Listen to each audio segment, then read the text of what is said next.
get a grip.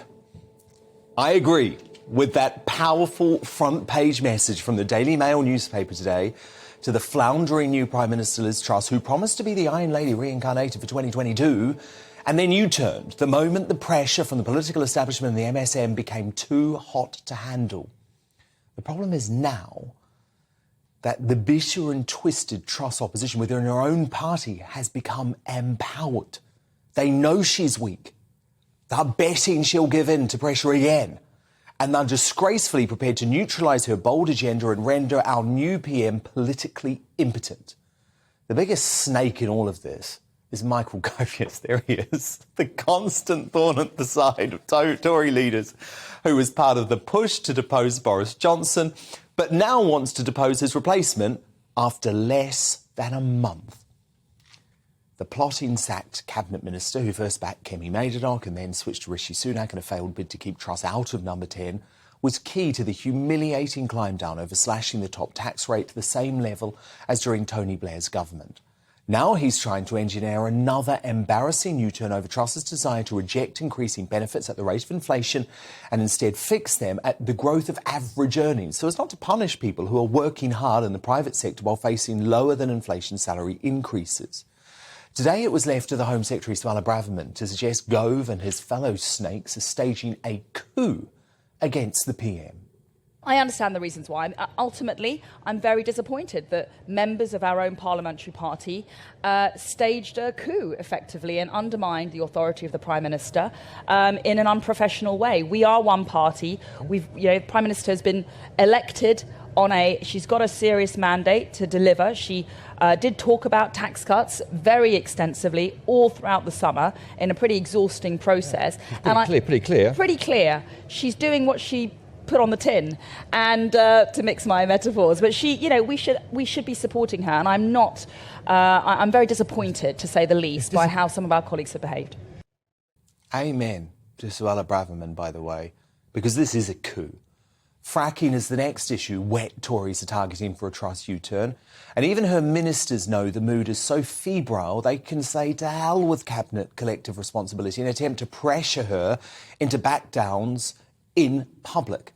Like the Leader of the House and her former leadership rival Penny Mordaunt, who made it clear she opposes the PM's benefits plans during a radio interview with some odd bloke this morning.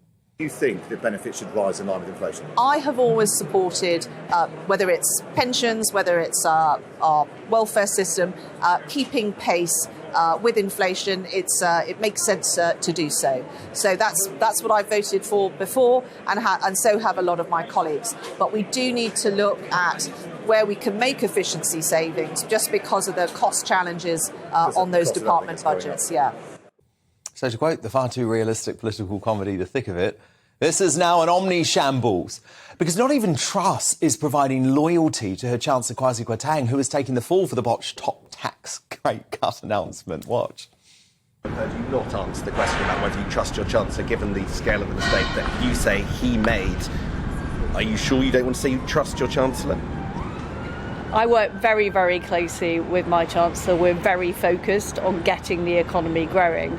And that's what people in Britain want. We're facing difficult economic times. We're seeing rising interest rates around the world, very serious issues with energy prices and inflation. And we've acted decisively. If you remember, people were facing energy bills of up to £6,000. We put in place the energy price guarantee. The average household won't have to pay more than around £2,500. And what we're focused on is getting on with the job.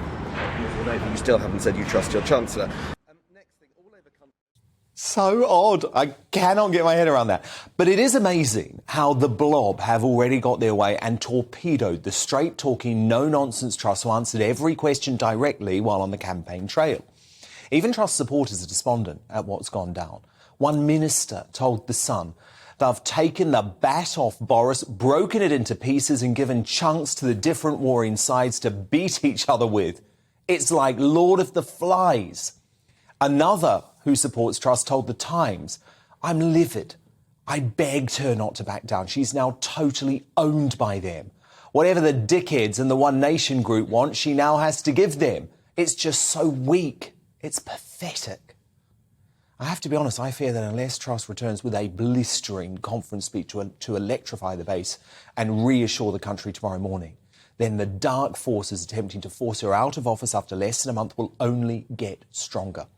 As the Daily Telegraph's brilliant Christopher Hope wrote today, with Boris Johnson barely a month out of office, this party conference feels like a circus where the ringmaster has gone missing and the lions have eaten one of the acrobats and are starting on the second. And make no mistake, that is bad for democracy and bad for Britain. I desperately want Truss to get her premiership back on track. I am backing her because 2 years of inertia and Tory civil war will deliver the nightmare Starmer-Sturgeon coalition from hell. But how can she do it when she refuses to say she trusts her Chancellor or rule out further U-turns?